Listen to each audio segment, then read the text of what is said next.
Engineer भी कहते हैं। क्यों कहते हैं इसके बारे में ये है कि इसका जो लॉजिक है, इस लॉजिक पे बहुत बड़े बड़े काम हुए हैं। सदियों से दिमाग किला बना रहा है और हम उसको सीख नहीं पा रहे कि ये क्या है। तो इसके लिए क्या होता है कि ये दिमाग में डिवीजन ऑफ लेबर का बहुत अच्छा उदाहरण है। ये श्रम विभाजन जिसको बोलते हैं अपन, श्रम विभाजन का इतना अच्छा उदाहरण है कि हम इससे बहुत कुछ सीख सकते हैं। इसमें जो एक होती है वो रानी दिमाग होती है। रानी दिमाग कहलाती है, वो पूरे टीले को कंट्रोल करती है, पूरे घर को वो कंट्रोल करती है।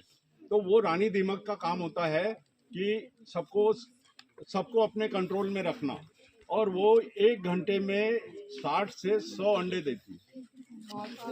60 से 100 अंडे, बहुत दिमाग पैदा होते जाती है। अब उसने काम बांट रखे हैं, इसको डिवीजन ऑफ लेबर बोलते हैं।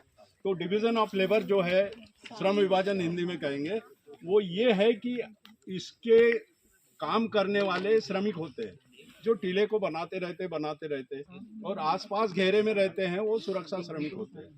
वो उनकी सबकी सुरक्षा में लगे रहते हैं। और भोजन लाने वाले अलग रहते हैं, जमीन से जो कुछ मिलता है वो भोजन भी लेके आते हैं। तो इस प्रकार ऐसा श्रम विभाजन है, इस पे बहुत अच्छा काम इसमें सीखने को मिलता है। इसी पैटर्न पे इंजीनियर्स ने एक रिसर्च किया है जो बहुत कम लोग जानते हैं उसको। इसके ट्रांसफर सेक्शन काटे, टीएस जानते हैं आप लोग?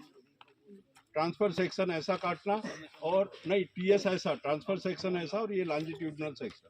सीधा किसी लकड़ी को फाड़ा जाए तो वो क्या हुआ, लॉन्जिट्यूडनल सेक्शन, और टीएस मतलब ट्रांसफर सेक्शन।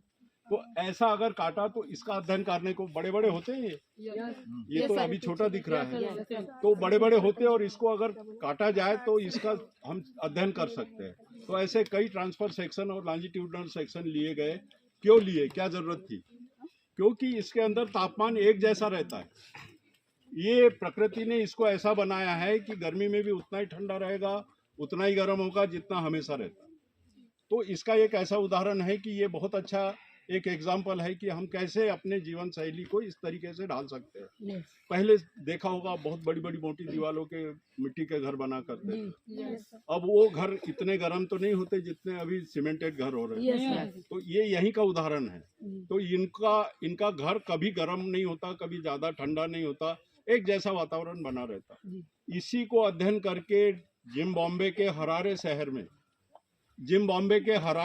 में एक घर बनाया गया, एक बिल्डिंग बनाई गई है जो इसी स्ट्रक्चर पे बनी है, और उसका तापमान हमेशा एक जैसा रहता है। ये यहीं से सीखे हम, धरती से। ठीक है? यस। तो पारिस्थितिकी तंत्र का इंजीनियर किसे कहा जाता है? अच्छा, इसका जो एक स्ट्रक्चर आप लोग देख रहे हैं ना, तो